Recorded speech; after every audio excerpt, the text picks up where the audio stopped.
ನಮಸ್ತೆ ಗೆಳೆಯರೆ, ನೀವು ನೋಡ್ತಾ ಇದ್ದೀರಾ ಹಳ್ಳಿ ಇದೆ ಯೂಟ್ಯೂಬ್ ಚಾನಲ್. ಆತ್ಮೀಯ ಗೆಳೆಯರೆ, ಇವತ್ತಿನ ಈ ವಿಡಿಯೋದಲ್ಲಿ ಭಾರತೀಯ ರೈಲ್ವೆ ಇಲಾಖೆಯಲ್ಲಿ ಖಾಲಿ ಇರುವಂತಹ ಗ್ರೂಪ್ ಡಿ ಹುದ್ದೆಗಳಿಗೆ ಆನ್ಲೈನ್ ಮೂಲಕ ಅರ್ಜಿಗಳನ್ನು ಕರೆದಿದ್ದಾರೆ. ಅರ್ಜಿಗೆ ಸಂಬಂಧಪಟ್ಟಂಥ ಪ್ರತಿಯೊಂದು ಮಾಹಿತಿಯನ್ನು ಈ ವಿಡಿಯೋದಲ್ಲಿ ಸಂಪೂರ್ಣವಾಗಿ ತಿಳಿದುಕೊಳ್ಳೋಣ.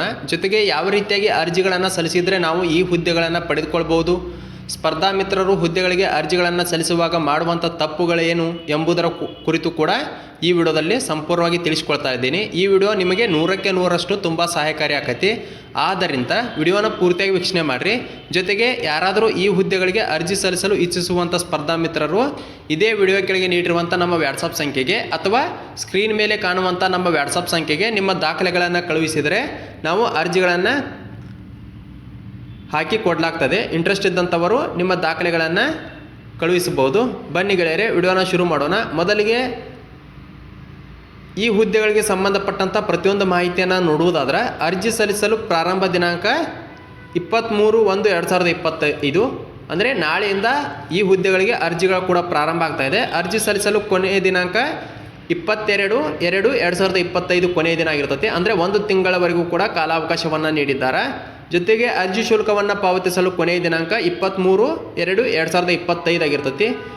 ಮತ್ತು ಅರ್ಜಿಯನ್ನು ಸಲ್ಲಿಸಿದ ನಂತರ ಏನಾದರೂ ತಪ್ಪುಗಳಾಗಿದ್ದರೆ ಕರೆಕ್ಷನ್ ಮಾಡಿಕೊಳ್ಳಲು ಕೂಡ ಅವಕಾಶವನ್ನು ನೀಡ್ತಾರೆ. ಆ ದಿನಾಂಕ 25/2/2025 ಕೂಡ ಅವಕಾಶವನ್ನು ನೀಡ್ತಾರೆ. ಆದರೆ ಇಲ್ಲಿ ಒಂದು ಅತಿ ಪ್ರಮುಖವಾದಂಥ ಮಾಹಿತಿ ಏನಂದರೆ, ನೀವು ಪ್ರತಿ ಸಲ ಕರೆಕ್ಷನ್ ಮಾಡಿಕೊಳ್ಳಲು ಅಥವಾ ತಿದ್ದುಪಡಿ ಮಾಡಿಕೊಳ್ಳಲು ಹೋದಾಗ ನೀವು ಪ್ರತಿ ಬಾರಿಯೂ ಕೂಡ ಹೆಚ್ಚುವರಿಯಾಗಿ ಅರ್ಜಿ ಶುಲ್ಕವನ್ನು ಪಾವತಿ ಮಾಡಬೇಕಾಗಿರ್ತದೆ. ಆದ್ದರಿಂದ ಮೊದಲಿಗೆ ಅರ್ಜಿ ಸಲ್ಲಿಸುವಾಗ ಸಂಪೂರ್ಣ ಮಾಹಿತಿಯನ್ನು ತಿಳ್ಕೊಂಡ ನಂತರವೇ ಅರ್ಜಿಯನ್ನು ಸಬ್ಮಿಟ್ ಮಾಡಿರಿ.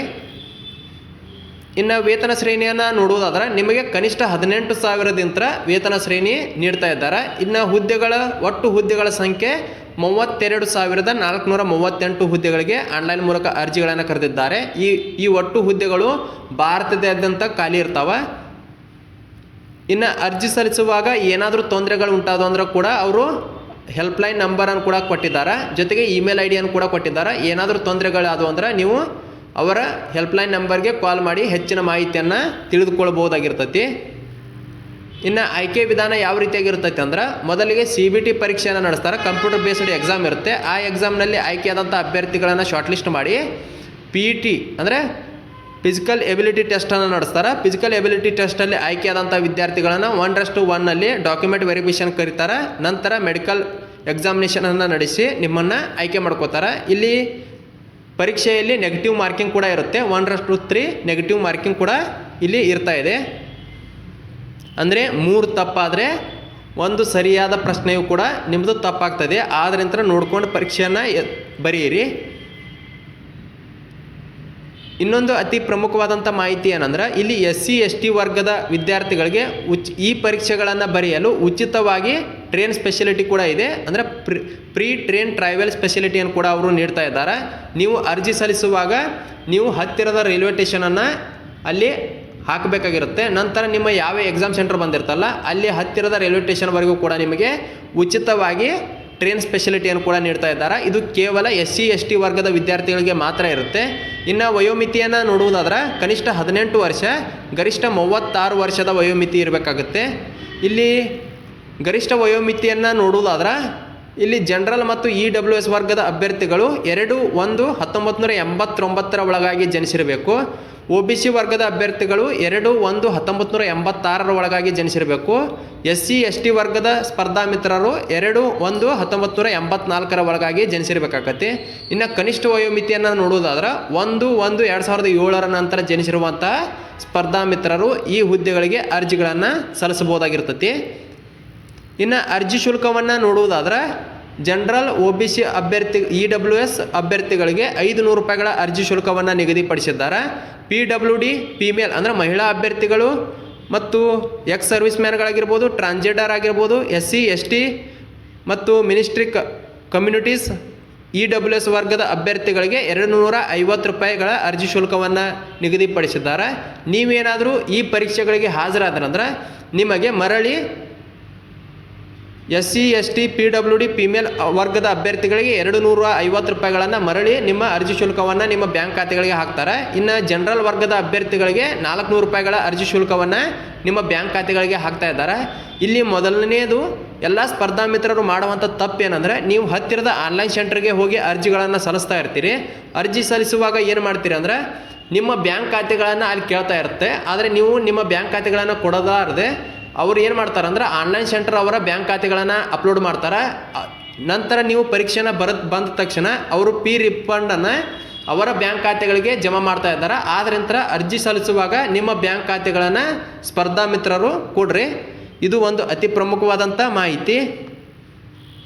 ಯಾಕಂದ್ರೆ ನಿಮಗೆ ಹೊಳ್ಳೆ ಈ ಅರ್ಜಿ ಶುಲ್ಕ ರಿಫಂಡ್ ಆಗ್ತಾ ಇರುತ್ತೆ. ಇನ್ನು ಕಂಪ್ಯೂಟರ್ ಬೇಸ್ಡ್ ಟೆಸ್ಟ್ ಅನ್ನೋ ಪ್ರತಿಯೊಂದು ಮಾಹಿತಿಯನ್ನು ನೋಡುವುದಾದ್ರೆ, ಇದು 90 ನಿಮಿಷದ ಪ್ರಶ್ನೆ ಪತ್ರಿಕೆ ಉಳ್ಳಂತಹ ಒಂದು ಪರೀಕ್ಷೆ ಆಗಿರ್ತತಿ. ಇಲ್ಲಿ ಜನರಲ್ ಸೈನ್ಸ್ 25 ಪ್ರಶ್ನೆಗಳಿರ್ತಾವೆ, ಮ್ಯಾಥಮೆಟಿಕ್ಸು 25 ಪ್ರಶ್ನೆಗಳಿರ್ತಾವೆ, ಜನರಲ್ ಇಂಟೆಲಿಜೆನ್ಸು ಮತ್ತು ರೀಸನಿಂಗ್ 30 ಪ್ರಶ್ನೆಗಳಿರ್ತಾವೆ, ಜನರಲ್ ಅವೇರ್ನೆಸ್ ಮತ್ತು ಕರೆಂಟ್ ಅಫೇರ್ಸ್ ಅಂತೇಳಿ ಒಟ್ಟು 20 ಪ್ರಶ್ನೆಗಳಿರ್ತಾವೆ.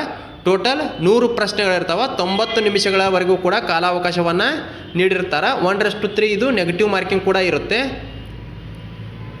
ಇದನ್ನು ಫಿಸಿಕಲ್ ಸ್ಟ್ಯಾಂಡರ್ಡ್ ಟೆಸ್ಟನ್ನು ನೋಡುವುದಾದರೆ, ಇಲ್ಲಿ ಮೇಲ್ ಕ್ಯಾಂಡಿಡೇಟ್ ಅಂದರೆ ಪುರುಷ ವರ್ಗದ ಅಭ್ಯರ್ಥಿಗಳಿಗೂ 35 kgಯನ್ನು ಹೊತ್ತುಕೊಂಡು ನೀವು 100 ಮೀಟ್ರನ್ನು 2 ನಿಮಿಷದಲ್ಲಿ ಓಡಬೇಕಾಗಿರುತ್ತೆ. ಅದರ ಜೊತೆಗೆ 100 ಮೀಟ್ರನ್ನು 4 ನಿಮಿಷ 15 ಸೆಕೆಂಡ್ ಒಳಗಾಗಿ 1000 ಮೀಟ್ರನ್ನು 4 ನಿಮಿಷ 15 ಸೆಕೆಂಡ್ ಒಳಗಾಗಿ ಒಂದೇ ಚಾನ್ಸಲ್ಲಿ ಓಡಬೇಕಾಗಿರುತ್ತೆ. ಇನ್ನು ಫಿಮೇಲ್ ಕ್ಯಾಂಡಿಡೇಟ್ ಮಹಿಳಾ ವರ್ಗದ ಅಭ್ಯರ್ಥಿಗಳು 20 kgಯನ್ನು ಹೊತ್ತುಕೊಂಡು 100 ಮೀಟ್ರನ್ನು 2 ನಿಮಿಷದಲ್ಲಿ ಓಡಬೇಕಾಗಿರುತ್ತೆ. ಜೊತೆಗೆ 1000 ಮೀಟ್ರನ್ನು 5 ನಿಮಿಷ 40 ಸೆಕೆಂಡ್ ಒಳಗಾಗಿ ನೀವು ಓಡಬೇಕಾಗಿರುತ್ತೆ. ಅಂಥವರು ಮಾತ್ರ ಮುಂದಿನ ಮೆಡಿಕಲ್ ಎಕ್ಸಾಮಿನೇಷನ್ಗೆ ಆಯ್ಕೆ ಹಾಕಿರಿ, ಇಲ್ಲದೆ ಹೋದಲ್ಲಿ ಆಯ್ಕೆ ಆಗುವುದಿಲ್ಲ. ಇನ್ನು ಕೊನೆಯದಾಗಿ ಯಾವ ರೀತಿಯಾಗಿ ಅರ್ಜಿ ಸಲ್ಲಿಸಬೇಕು, ಇಲ್ಲಿ ಕೆಲವೊಂದಿಷ್ಟು ಸ್ಪರ್ಧಾ ಮಿತ್ರರು ಮಾಡುವಂಥ ತಪ್ಪುಗಳೇನೆಂದರೆ, ಕೇವಲ ಅರ್ಜಿಗಳನ್ನು ಕರೆದಿದ್ದಾರೆ ಅಂದ ತಕ್ಷಣ ನೀವು ಏನು ಮಾಡ್ತೀರಿ ಅಂದ್ರೆ, ಹತ್ತಿರದ ಆನ್ಲೈನ್ ಸೆಂಟರ್ಗಳಿಗೆ ಹೋಗಿ ಅರ್ಜಿಗಳನ್ನು ಸಲ್ಲಿಸ್ರಿ, ನಮ್ಮದು RRB ಅಂತ ಹೇಳ್ತೀರಿ. ಅವ್ರು ಏನು ಮಾಡ್ತಾರೆ ಅಂದರೆ, ಕೇವಲ ಬೆಂಗಳೂರು ಜೋನ್ ಆಗಿರ್ಬೋದು ಅಥವಾ ಹುಬ್ಬಳ್ಳಿ ಜೋನ್ಗೆ ಅರ್ಜಿಗಳನ್ನು ಸಲ್ಲಿಸಿಕೊಡ್ತಾರೆ. ನೀವು ಏನು ಮಾಡಬೇಕಂದ್ರೆ, ಮೊದಲಿಗೆ ಸ್ಪಷ್ಟವಾದಂಥ ನೋಟಿಫಿಕೇಷನನ್ನು ತೆಗೆದು ಅಲ್ಲಿ ಯಾವ್ಯಾವ ಹುದ್ದೆಗಳು ಯಾವ್ಯಾವ ವರ್ಗದಲ್ಲಿ ಎಷ್ಟೆಷ್ಟಿದೆ ಅಂತ ಚೆಕ್ ಮಾಡ್ಕೋಬೇಕು, ಎಲ್ಲಿ ಜಾಸ್ತಿ ಇದೆ ಅಂತ ಚೆಕ್ ಮಾಡ್ಕೋಬೇಕು. ಇಲ್ಲಿ ಅನೇಕ ಜೋನ್ಗಳಿವೆ. ಮುಂಬೈ ಜೋನ್ ಆಗಿರ್ಬೋದು, ಇನ್ನು ಜೈಪುರ್ ಜೋನ್ ಆಗಿರ್ಬೋದು, ಹೀಗೆ ಅನೇಕ ವೆಸ್ಟರ್ನ್ ರೈಲ್ವೆ ಸ್ಟೇಷನ್ಗಳ ಕೇಂದ್ರ ವಲಯಗಳಿವೆಲ್ಲ. ವಲಯವಾರು ನೀವು ಹುದ್ದೆಗಳ ವಿಂಗಡಣೆಯನ್ನು ನೋಡ್ಕೊಳ್ಬೇಕು. ಮೊದಲು ಹುದ್ದೆಗಳ ವಿಂಗಡಣೆಗಳನ್ನು ನೋಡಿಕೊಂಡು ನಿಮ್ಮ ಕಾಸ್ಟು ಮತ್ತು ನಿಮ್ಮ ಏಜು ಮತ್ತು ನಿಮ್ಮ ಇದ್ರ ಮೇಲೆ ಎಲ್ಲಿ ಹುದ್ದೆಗಳು ಜಾಸ್ತಿ ಇದೆ ಅಂತ ನೋಡಿಕೊಂಡು ನೀವು ಹುದ್ದೆಗಳಿಗೆ ಅರ್ಜಿಗಳನ್ನು ಸಲ್ಲಿಸಬೇಕು. ನೀವು ಕೇವಲ ಹುಬ್ಬಳ್ಳಿ ವಲಯಕ್ಕೆ ಮಾತ್ರ ಅರ್ಜಿಗಳನ್ನು ಸಲ್ಲಿಸಬೇಕಂತ ಏನಿಲ್ಲ, ನೀವು ಬೇರೆ ವಲಯಗಳಿಗೂ ಕೂಡ ಅರ್ಜಿ ಸಲ್ಲಿಸಲು ಅವಕಾಶ ಐತಿ. ಆದ್ದರಿಂದ ಮೊದಲು ಹುದ್ದೆಗಳ ವಿಂಗಡಣೆಗಳನ್ನು ನೋಡ್ಕೊಂಡು ಅರ್ಜಿಗಳನ್ನು ಸಲ್ಲಿಸ್ರಿ. ಯಾಕಂದರೆ ಅನೇಕ ಜನ ಸ್ಪರ್ಧಾ ಮಿತ್ರರು ಮಾಡುವಂಥ ಕನಿಷ್ಠ ತಪ್ಪುಗಳೇ ಅದೇ. ನೀವು ಹತ್ತಿರದ ಆನ್ಲೈನ್ ಸೆಂಟರ್ಗೆ ಹೋಗಿ ಕೇವಲ ಅರ್ಜಿಗಳನ್ನು ಸಲ್ಲಿಸ್ರಿ ಅಂತ ಮಾತ್ರ ಹೇಳ್ತಾರೆ. ಅವರು ಕೂಡ ಹುಬ್ಬಳ್ಳಿ ಜೋನ್ಗೆ ಅಂದರೆ ಕರ್ನಾಟಕದ ವಿದ್ಯಾರ್ಥಿಗಳಂದ ತಕ್ಷಣ ಹುಬ್ಬಳ್ಳಿ ವಲಯಕ್ಕೆ ಮಾತ್ರ ಅರ್ಜಿಗಳನ್ನು ಸಲ್ಲಿಸ್ತೀರಿ, ಅಥವಾ RPF SI ಹುದ್ದೆಗಳಿಗೆ ಬೆಂಗಳೂರು ವಲಯಕ್ಕೆ ಮಾತ್ರ ಅರ್ಜಿಗಳನ್ನು ಸಲ್ಲಿಸೋದ್ರಿಂದ ನೀವು ಹುದ್ದೆಗಳಿಗೆ ಆಯ್ಕೆ ಆಗುವುದಿಲ್ಲ. ಆದ್ದರಿಂದ ಮೊದಲಿಗೆ ಹುದ್ದೆಗಳ ವಿಂಗಡಣೆಯನ್ನು ನೋಡ್ಕೋಬೇಕು. ಯಾಕಂದರೆ ಹುಬ್ಬಳ್ಳಿ ವಲಯಕ್ಕೆ ಅತಿ ಕನಿಷ್ಠ ಹುದ್ದೆಗಳದಾವ. ಉಳಿದ ಬೇರೆ ಯಾವ ವಲಯಕ್ಕೆ ಹೆಚ್ಚು ಹುದ್ದೆಗಳಿವೆ ನಿಮ್ಮ ಕಾಸ್ಟನ್ನು ಕೂಡ ನೋಡ್ಕೋಬೇಕು. ನೋಡ್ಕೊಂಡ ತಕ್ಷಣವೇ ನೀವು ಅರ್ಜಿಗಳನ್ನು ಸಲ್ಲಿಸ್ರಿ. ಇದು ನೀವು ಮಾಡುವಂಥ ಅತಿ ಪ್ರಮುಖವಾದಂಥ ತಪ್ಪಾಗಿರ್ತೈತಿ. ಆದ್ದರಿಂದ ನೋಡ್ಕೊಂಡ ಅರ್ಜಿಗಳನ್ನು ಸಲ್ಲಿಸ್ರಿ.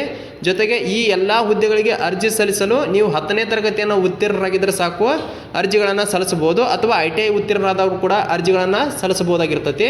ಇಂಟ್ರೆಸ್ಟ್ ಇದ್ದಂಥವರು ಇದೇ ವಿಡಿಯೋ ಕೆಳಗೆ ನೀಡಿರುವಂಥ ನಮ್ಮ ವಾಟ್ಸಪ್ ಸಂಖ್ಯೆಗೆ ನಿಮ್ಮ ದಾಖಲೆಗಳನ್ನು ಕಳುಹಿಸಿದರೆ ನಾವು ಅರ್ಜಿಗಳನ್ನು ಸಲ್ಲಿಸಿಕೊಡಲಾಗ್ತದೆ. ಇಂಟ್ರೆಸ್ಟ್ ಇದ್ದಂಥವರು ನಿಮ್ಮ ದಾಖಲೆಗಳನ್ನು ಕಳುಹಿಸಿಕೊಡ್ರಿ. ಇದು ಇವತ್ತಿನ ಹುದ್ದೆಗಳಿಗೆ ಸಂಬಂಧಪಟ್ಟಂಥ ಪ್ರತಿಯೊಂದು ಮಾಹಿತಿಯಾಗಿರುತ್ತೆ. ಜೊತೆಗೆ ನಾವೇನಾದರೂ ಹುದ್ದೆಗಳಿಗೆ ಅರ್ಜಿ ಸಲ್ಲಿಸಿ ಕೊಟ್ಟಿದ್ದೇ ಆದಲ್ಲಿ ಅರ್ಜಿ ಸಲ್ಲಿಸಿದಂಥ ಸ್ಪರ್ಧಾ ಮಿತ್ರರಿಗೆ ಉಚಿತವಾಗಿ ಪ್ರವೇಶ ಪತ್ರಗಳನ್ನು ಕೂಡ ಡೌನ್ಲೋಡ್ ಮಾಡಿ PDF ಮೂಲಕ ಕಳಿಸಿಕೊಡಲಾಗ್ತದೆ. ಇಂಟ್ರೆಸ್ಟ್ ಇದ್ದಂಥವರು ನಿಮ್ಮ ದಾಖಲೆಗಳನ್ನು ಕಳುಹಿಸಿಕೊಡ್ರಿ.